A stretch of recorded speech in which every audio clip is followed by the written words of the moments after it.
Boa tarde a todos vocês, bom dia ou boa noite, não sei qual horário que você está vendo o vídeo. Finalmente a gente está de volta no canal Ambima Fácil. Então, antes de mais nada, eu gostaria de agradecer a todos vocês pelo apoio que vocês têm dado, pelos feedbacks positivos, pelos feedbacks de melhoria em relação ao conteúdo que a gente tem disponibilizado aqui no canal. Eu peço desculpas pela ausência, pela demora. Eu tenho recebido muitos e-mails, muitas mensagens que eu confesso que eu não esperava que eu iria receber, cobrando de uma forma extremamente positiva os módulos 5 e 6, que obviamente são os módulos mais importantes aí da CPA 10. Então, fica aí um pedido público de desculpas pela minha ausência. Ela de fato se deu por motivo de força maior. Mas agora tá tudo em ordem, agora tá tudo certo. Tô aproveitando que hoje é quinta-feira, esqueci a data, dia 31 de maio. Se você conseguiu abastecer o seu carro, parabéns. Eu não consegui abastecer o meu, então hoje a gente vai fazer algo útil, que é gravar o vídeo para o nosso canal. Então, a gente vai disponibilizar logo em seguida a videoaula dos módulos 5 e 6, que são os módulos mais importantes para a CPA 10, e a gente vai fazer diferente. Dessa vez, nós vamos fazer de fato uma videoaula. Eu não vou aparecer, vocês só vão escutar o som. Óbvio, melhor que esse mala velho aqui aparecer, mas vocês vão ter todo o acompanhamento da aula. Vai ser uma aula mais... A filmagem ela vai ser direto do slide no computador, com a minha voz acompanhando, explicando passo a passo do slide. Não deixa de curtir aqui o canal Ambima Fácil, não deixa de curtir no Facebook essa publicação, não deixa de compartilhar com quem precisa. Sempre muito importante é frisar com vocês o fato de que o canal Ambima Fácil é um canal 100% voluntário, 100% gratuito. Todo mundo pode ter acesso, todo mundo vai ter acesso à videoaula. A minha intenção não é me promover, a minha intenção não é ter algum benefício com isso. O único benefício realmente que eu tenho intenção é ajudar você a tirar a sua certificação da CPA 10, independente da instituição financeira onde você trabalha, ou se simplesmente você quer tirar a CPA 10 justamente por ser a exigência de uma instituição financeira que você talvez esteja participando do processo seletivo, tá bom? Então, fica ligado comigo, a gente agora vai voltar com força total. Nós vamos disponibilizar nos próximos dias o módulo 5 e o módulo 6. E, além disso, a gente vai disponibilizar as audioaulas. Então, quer dizer, todas as aulas que eu dou de todos os módulos da CPA 10, nós vamos disponibilizar através de áudio, o qual você pode utilizar. A gente vai colocar no link, logo quando a gente começar a divulgar as audioaulas para vocês, a gente vai colocar um link justamente ensinando você a fazer caso você não saiba, obviamente, a você fazer um download da audioaula publicada através do YouTube, o qual pode ser convertido em MP3 para você poder salvar no seu celular, compartilhar com quem você queira pelo WhatsApp e poder memorizar cada vez mais. Um outro ponto que as pessoas têm me trazido em relação a disponibilizar simulados online, CPA 20 e o CEA.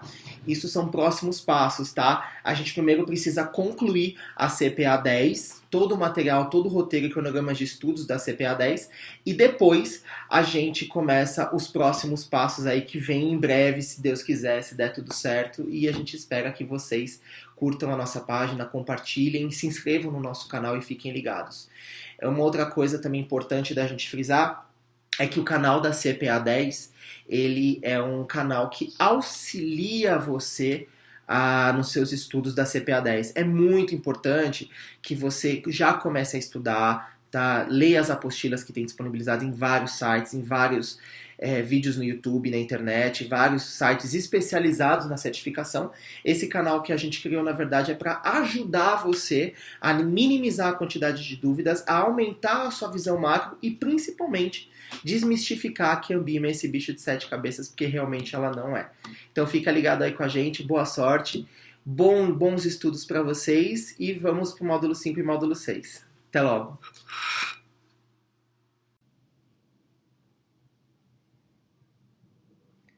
Olá, seja muito bem-vindo, seja muito bem-vinda ao nosso canal Ambima Fácil. Hoje a gente vai falar sobre o módulo 5 da CPA 10. A gente vai fazer um pouco diferente. Como é o capítulo mais importante da certificação da CPA 10, Eu não vou aparecer no vídeo, o que também, se aparecesse, não ia fazer diferença nenhuma, porque o nosso foco é o conteúdo da prova. Então, seja muito bem-vindo, tá? A gente vai fazer uma dinâmica realmente diferente, onde vai aparecer, na verdade, o slide com as informações. Você pode acompanhar com a apostila gratuita que a gente vai deixar aqui no link do YouTube para você poder efetuar o download e acessar através do seu computador, onde o estudo ele vai ser feito, a dinâmica e a didática vai ser feita através dessa apostila, tá bom? Vamos só relembrar um pouquinho da CPA 10. CPA 10 é uma prova composta por 50 questões de múltipla escolha, com 2 horas de duração, tendo para aprovação no mínimo 70% de acertos.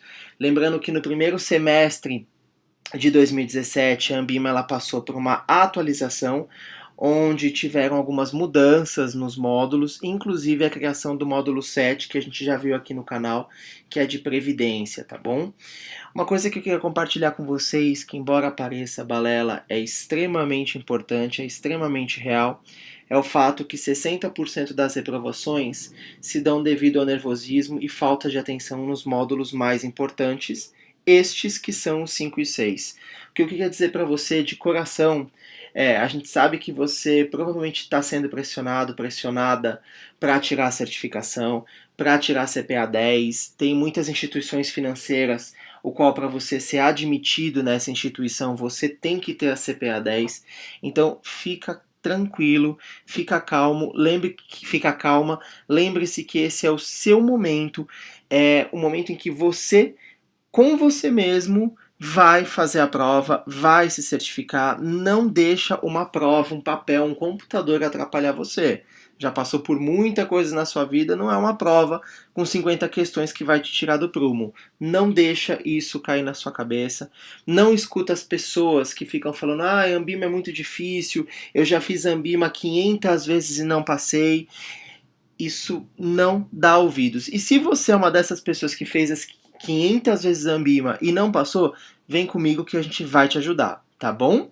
Não se esqueça também de utilizar o tempo todo da prova, utiliza cada minuto, cada segundo e não se esqueça de revisar a prova. Ela é composta por muitas pegadinhas, então às vezes aquela resposta mais óbvia talvez não seja, tá bom? Nosso objetivo, obviamente, é você se certificar na CPA 10. Esse é o nosso objetivo, é para isso que o canal foi criado, é para isso que a gente tem uma apostila extremamente didática, objetiva e resumida, que nada mais é do que você se certificar na CPA 10, tá bom? Vamos começar? Então vamos lá. Módulo 5, capítulo mais importante da prova. Aquele capítulo em que todo mundo tem muito medo, fala: meu Deus do céu, o módulo 5 é o mais difícil, o módulo 5 é o mais pesado. Para com isso, não é nada disso. É o capítulo mais importante, por quê? Porque ele tem muito mais perguntas. No mínimo 11 e no máximo 15 questões. Então a quantidade de conteúdo aqui, a quantidade de informações é muito maior que o módulo 1, módulo 2 e o módulo 7. Vamos focar, ela vale 20 a 30% da prova, tá bom? É o mais importante. Sem medo, vamos lá, vou mostrar para vocês, a gente deu uma boa resumida no edital, em relação ao módulo 5, então você vai perceber que as informações são bem resumidas aqui, vai ficar mais fácil. Nossa intenção é facilitar a sua compreensão e memorização dos itens a seguir. Então, módulo 5 a gente vai falar de fundos de investimento. Fundos de investimento, qual é a principal atividade dele? Qual é a principal função? Comprar ativos como títulos públicos, CDBs, ações e debêntures. Fundo de investimento existem dois tipos. Nós temos fundos de investimento propriamente dito, que compram ativos como títulos, CDBs, ações e debêntures. Fundos de investimento em cotas, compram cotas dos fundos. Cotas, quando a gente fala em cotas, a gente está falando de ações.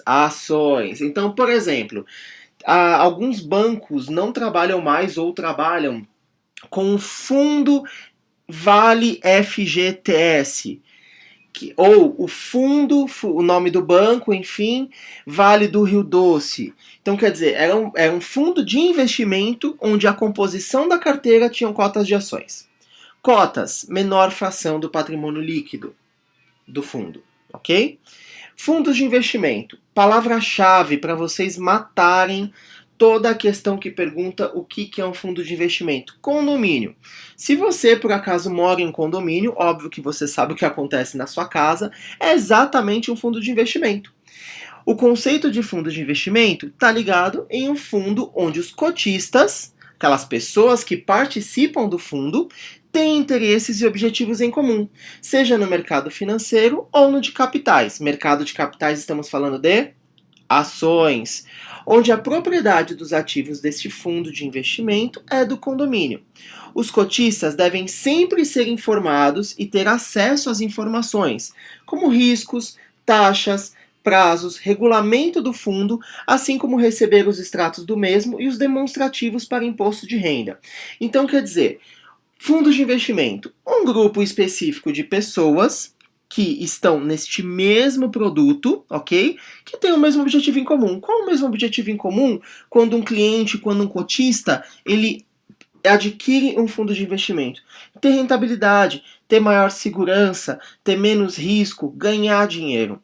E no fundo de investimento é muito importante que o cliente que tenha adquirido fundo de investimento, que participe, que tenha seu dinheiro investido em um fundo de investimento, ele receba informações, riscos, taxas, prazos, a própria rentabilidade, os extratos do fundo. Quando chega na época da declaração do imposto de renda, ele recebe aquele informe de rendimento que geralmente os bancos mandam.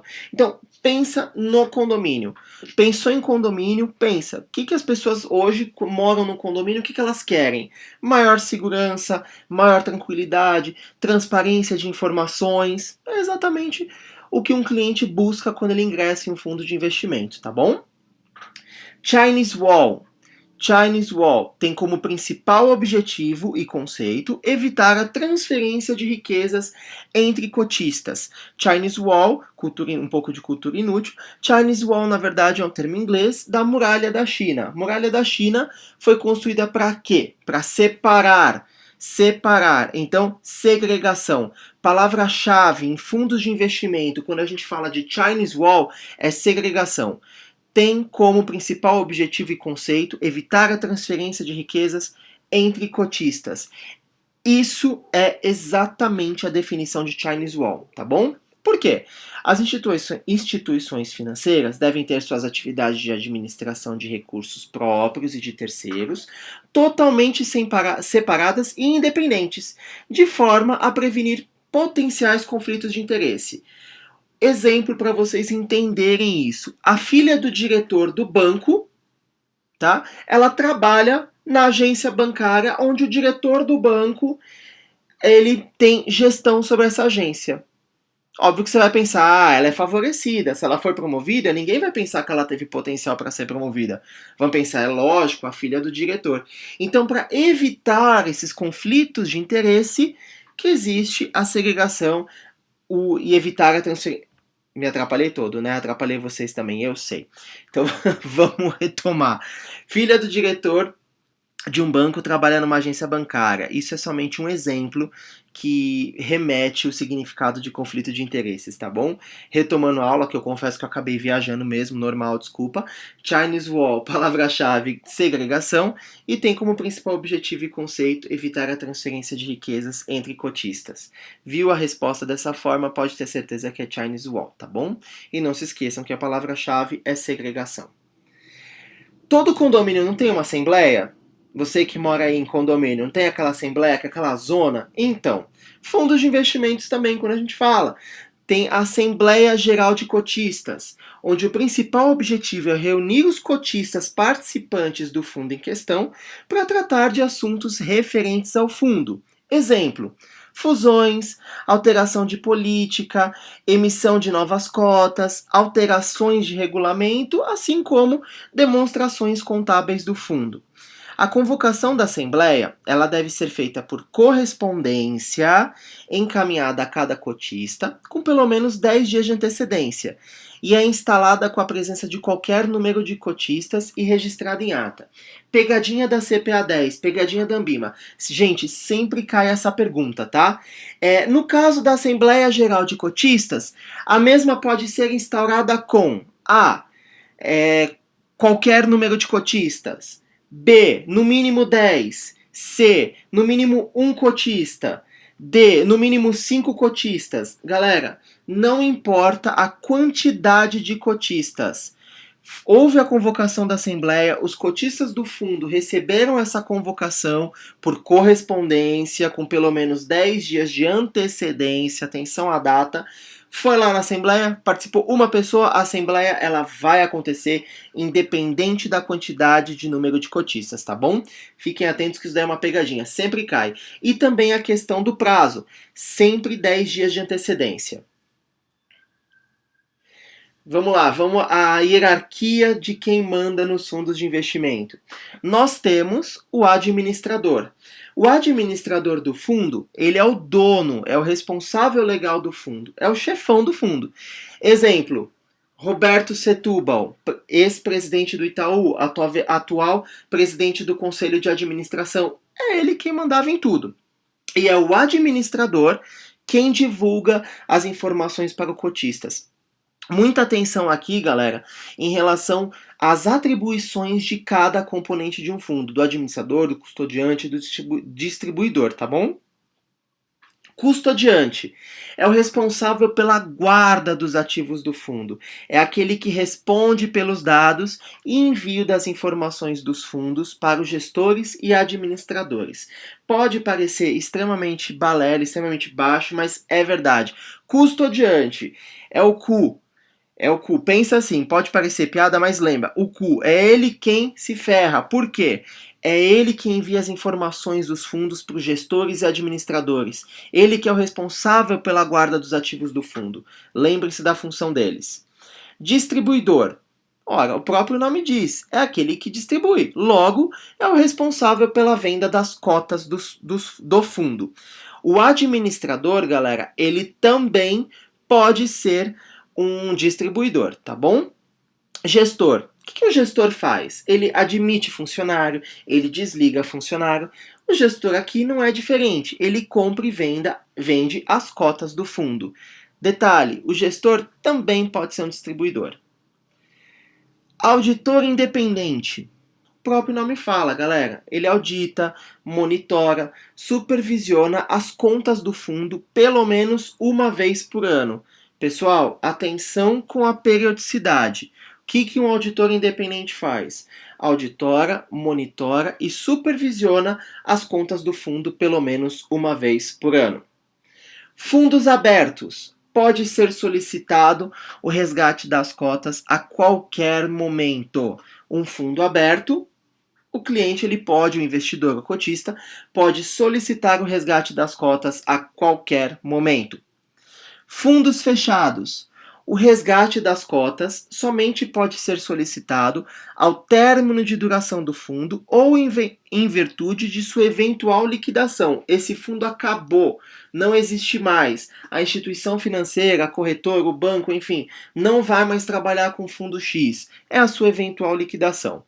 Então, recapitulando. Fundos abertos. O resgate das cotas pode ser feito a qualquer momento.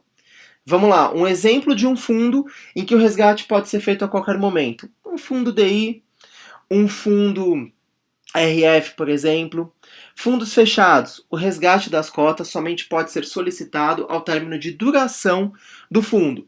Exemplo, o cliente fez a aplicação num fundo onde ele tem uma carência de 12 meses para início de resgate. Ou o cliente ele tem um fundo de investimento que ele aplicou em que ele vai até 2020. É um fundo fechado, que ele só vai poder resgatar no caso do término de duração do fundo.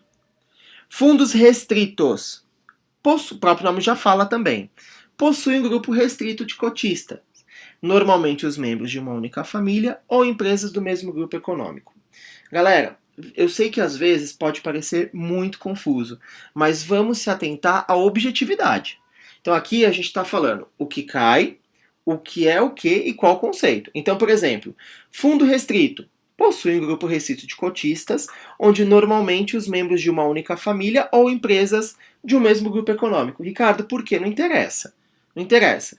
Ricardo, mas dá um exemplo. Não sei. O que a gente tem que saber e tem que se atentar com a quantidade de informações que vocês têm que absorver, que vocês têm que estudar, é o significado, o conceito e entender.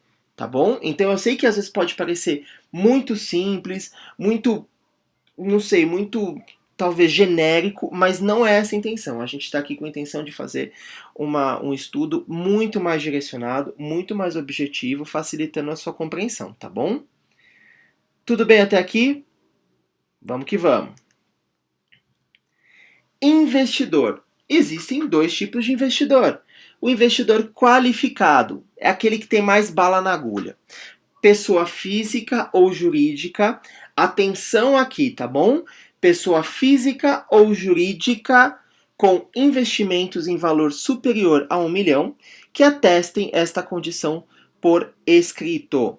Podem ser administradores ou instituições financeiras. Então, temos uma pessoa física ou jurídica que tem um valor de investimentos acima de 1 milhão e atestem essa condição por escrito. São considerados investidores qualificados, tá bom? Ah, Ricardo, eu tenho 1 milhão no banco. Parabéns. Eu sou investidor qualificado? Sim. Se existe como você atestar isso por escrito, demonstrando que você tem esse recurso, parabéns. Você é um investidor qualificado. Investidores profissionais. Olha lá a diferença. São as instituições financeiras, companhias seguradoras e sociedades de capitalização pessoa física ou jurídica que possuem investimentos em valor superior a 10 milhões e que atestem por escrito a sua condição de investidor. São administradores de carteira. Então, fica aí uma dica, vocês podem até ver que administradores de carteira está em negrito, quer dizer que na Ambima falou, administrador de carteira são investidores profissionais. Ricardo, mas um investidor profissional, ele também pode ser qualificado? Claro que pode, porque ele tem um valor superior a 1 milhão de reais em investimentos. Tudo bem? Esses são os dois tipos de investidores.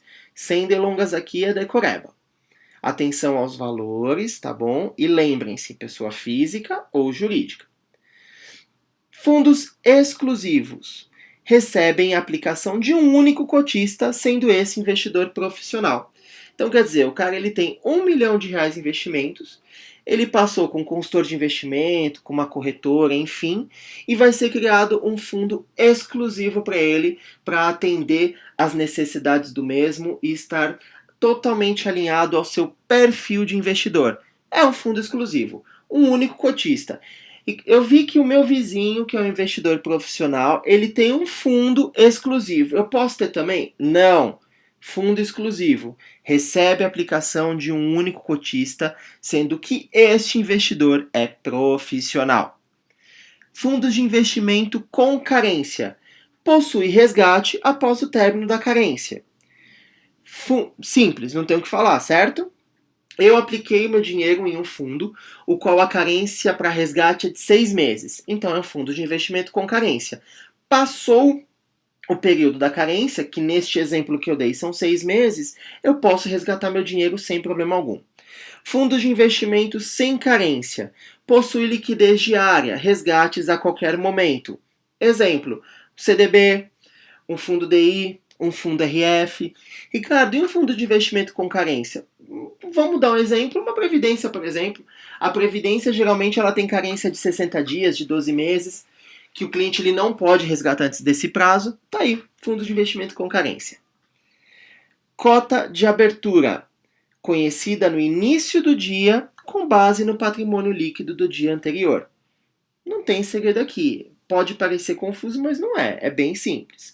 Cota de abertura é a cota divulgada do fundo de investimento em questão, conhecida no início do dia, com base no patrimônio líquido do dia anterior.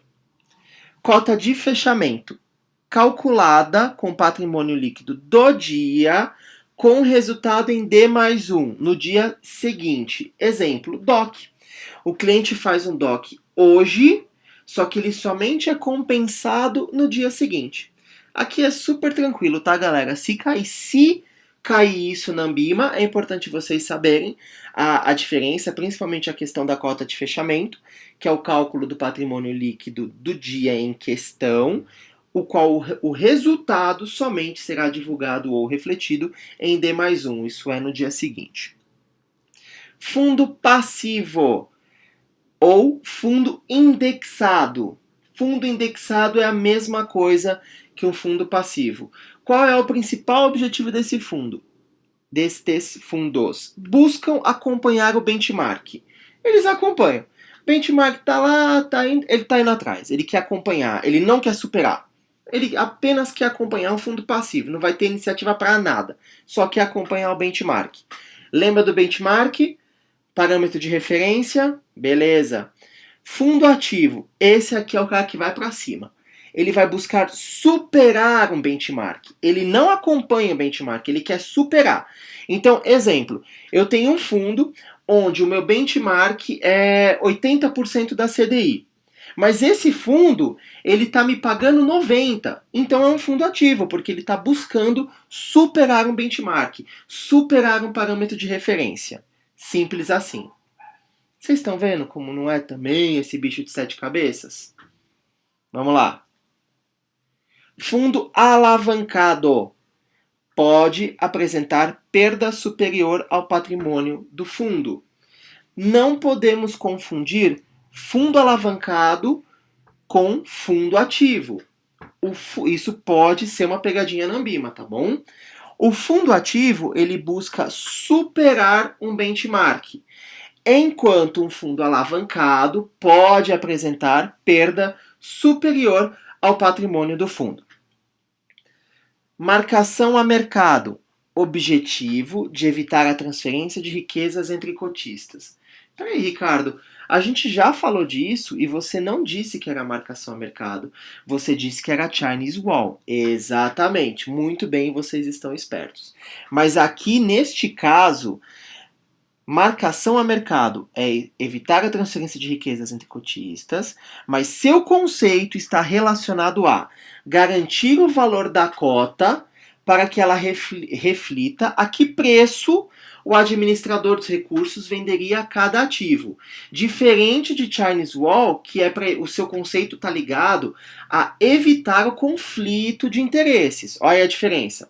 Então, marcação a mercado, objetivo de evitar a transferência de riquezas entre cotistas, e seu conceito está relacionado à garantia do valor da cota, para que ela reflita no preço em que o administrador venderá cada ativo. Tudo bem? Entenderam a diferença?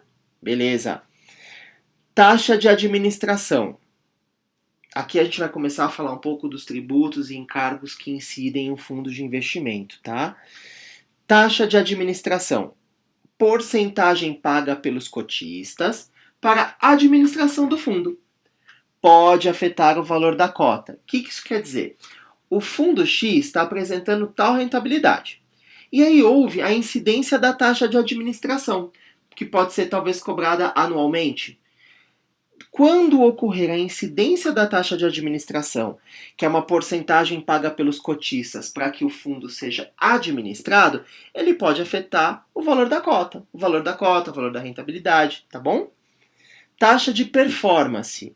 Alguns bancos, algumas instituições financeiras, algumas corretoras cobram.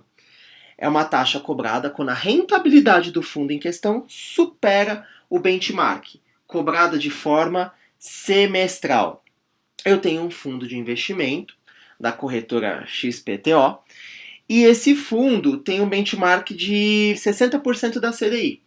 E aí a rentabilidade dele foi de 90%. Então ele superou o meu benchmark. Algumas instituições podem cobrar a taxa de performance que eu vou ter que pagar, sempre de forma semestral.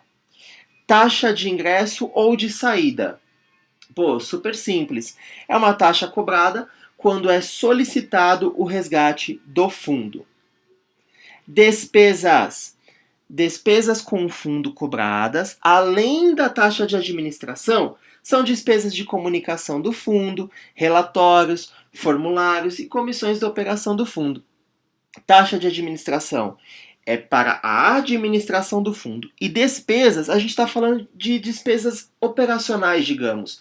Então, por exemplo, foi emitido vários prospectos de comunicação do fundo. Entra no custo aí das despesas, não na taxa de administração. Pensa aqui que despesas são despesas operacionais, tá bom? Aqui, essa parte é bem interessante, galera, porque aqui é decoreba e cai pegadinha, tá bom? Já vou adiantar para vocês. A parte de composição de carteira dos fundos, cada fundo, qual a porcentagem de carteira que eles têm, cai muito na CPA 10, desde que eu me conheço por gente, desde que quem já tirou a prova sabe, isso daí cai, sempre cai. Então, foco total aqui, tá bom? Fundos de curto prazo igual ou inferior a 365 dias de duração. Então, o fundo X, ele tem um prazo de 300 dias de duração. É um fundo de curto prazo.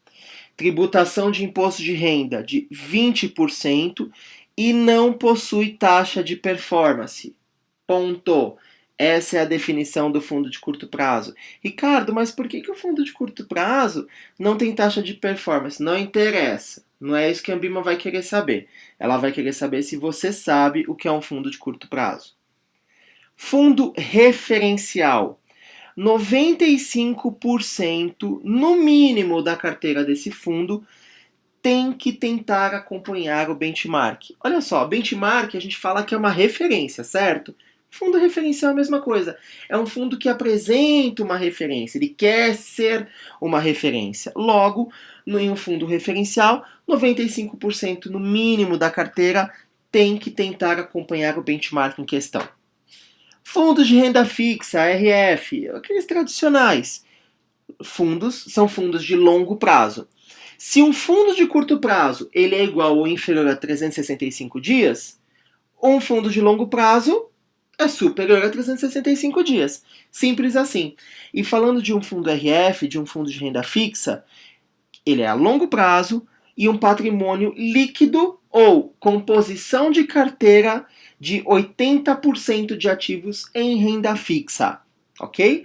Atenção às porcentagens. Fundo referencial, 95% tem que tentar acompanhar o benchmark. Fundo de renda fixa, RF, 80% da composição do patrimônio líquido em renda fixa. Fundo cambial. Carteira composta no mínimo de 80% por ativos relacionados diretamente a operações cambiais. Sem segredo aqui, certo? Certo. Fundo de ações. O mínimo de 67% do seu patrimônio líquido em ações. Fundos da dívida externa. 80% do patrimônio líquido em títulos do Brasil. Falou em dívida externa, falou em 80% do patrimônio líquido da composição do fundo em títulos do Brasil. Fundos multimercado. Multimercado, o próprio nome fala, vários mercados que ele atua. Envolve vários fatores de risco. Fundos de longo prazo. Aí, ó. Fundos que possuem um prazo superior a 365 dias. Beleza? Fundos de investimento em cotas de fundos de investimento. O que é isso, Ricardo? Vamos lá, calma, não desespera. Composto por, no mínimo, 95% de seu patrimônio investido em cotas de fundo de investimento de uma mesma classe. Nossa, Ricardo, por quê? Não interessa. Não é isso que a Ambima quer saber. A Ambima quer saber se você sabe esse conceito. Dificilmente cai esse, tá, galera? Mas, se cair, um fundo de investimento em cotas de fundo de investimento possui uma composição de, no mínimo, 95% do seu patrimônio investido em cotas de fundos de uma mesma classe. Crédito privado. O fundo de investimento que realiza aplicações em qualquer ativo ou modalidade operacional de responsabilidade de pessoa física ou jurídica em que seu conjunto exceda 50% de seu patrimônio. Vamos de novo, que parece ser realmente confuso. Crédito privado é um fundo de investimento que realiza aplicações em quaisquer ativos ou modalidades operacionais de responsabilidade de pessoa física ou jurídica em que seu conjunto exceda 50% do seu patrimônio. Atenção à porcentagem de composição, tá bom? Beleza? Já passamos aí pela composição de fundos, pelas composições de carteira. Relembrando, módulo 5, módulo mais importante da prova, e essa pergunta sempre cai. Sempre cai mais ou menos, deixa eu ver, umas 3, mais ou menos umas 3, né? Umas 3 a 5 questões falando aí de composição de carteira de fundo. IOF, a gente não pode dar opinião política, mas IOF, todo mundo sabe, né? Então vamos lá.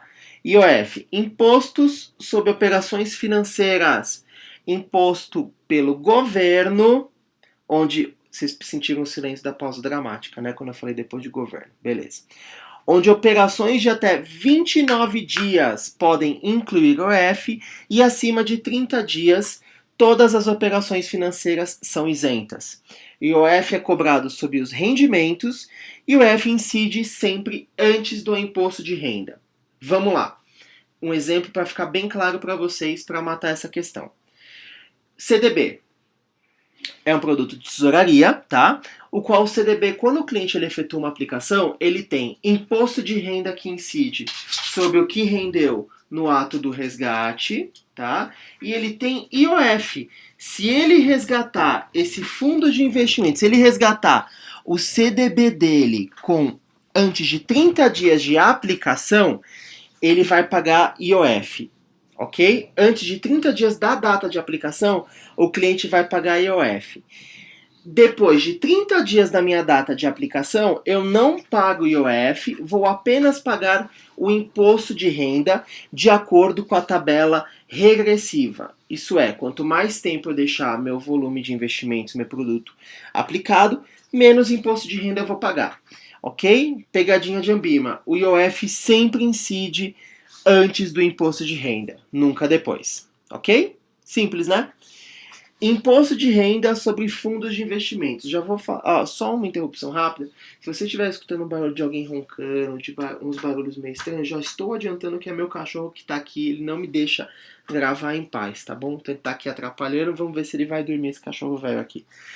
Então, imposto de renda sobre fundos de investimento.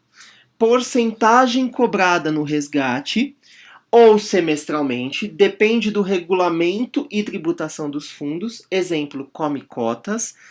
O que é come cotas? A gente vai falar logo em seguida, tá bom? Mas é uma tributação de imposto de renda 2 vezes, sempre em maio e novembro. Voltando, imposto de renda sobre fundos de investimento. Porcentagem cobrada no resgate deste fundo de investimento ou semestralmente, tudo vai depender do regulamento do fundo em questão, tendo a alíquota calculada no resgate de acordo com a quantidade de dias do volume aplicado. Isso daqui vocês vão conseguir entender o que quer dizer quando a gente for ver a tabela do imposto de renda, tá bom? Porque assim, de acordo com a quantidade de dias que você manter o seu investimento, o seu dinheiro aplicado, você vai ter uma porcentagem de imposto de renda. Quando ele é regressivo, quanto mais dia eu deixar, menor vai ser essa minha alíquota. Olha o come cotas que a gente falou aí. Tributação de imposto de renda, sempre em maio e novembro. Sempre, gente. Se a Ambima falar para você que é em janeiro e dezembro, é falsa a alternativa. Não tem nada a ver. É sempre em maio e novembro. Exemplo, fechamento disso aí vocês podem desconsiderar, tá bom? Que era um exemplo interno, mas enfim. Fundos de longo prazo, 15% de come cotas. Fundos de curto prazo, 20%. Então, além do come cotas ser uma tributação de imposto de renda 2 vezes por mês, sempre em maio e novembro, se for um fundo de longo prazo, lembra, fundo de longo prazo, acima de 365 dias, 15%. Se for um fundo de curto prazo, igual ou inferior a 365 dias, IR de 20%. Tabela de imposto de renda regressivo. Aplicações, resgates feitos até 180 dias de aplicação, 22,5% de IR. De 181 a 360 dias, 20%. De 361 a 720 dias, 17,5%. E acima de 720 dias, 15%. Dinâmica de aplicação e resgate. Esse cachorro não para, gente. É difícil quando você não é profissional tentar fazer as coisas de uma forma assertiva e adequada. Não dá. Vamos lá. Dinâmica de aplicação e resgate. Simples, galera. Aplicação. O cotista aplica recursos em um fundo. Venda das cotas. E o resgate é quando o cotista resgata os recursos do fundo. Não tem segredo aí, certo? Beleza. Olha aí, galera, esse foi o módulo 5 que todo mundo tem tanto pânico, tanto desespero. Foi assim, a gente resumiu ele basicamente em 7 slides. Viu como não é esse bicho de 7 cabeças? Se atentem às informações, tá bom? Deem uma recapitulada no vídeo.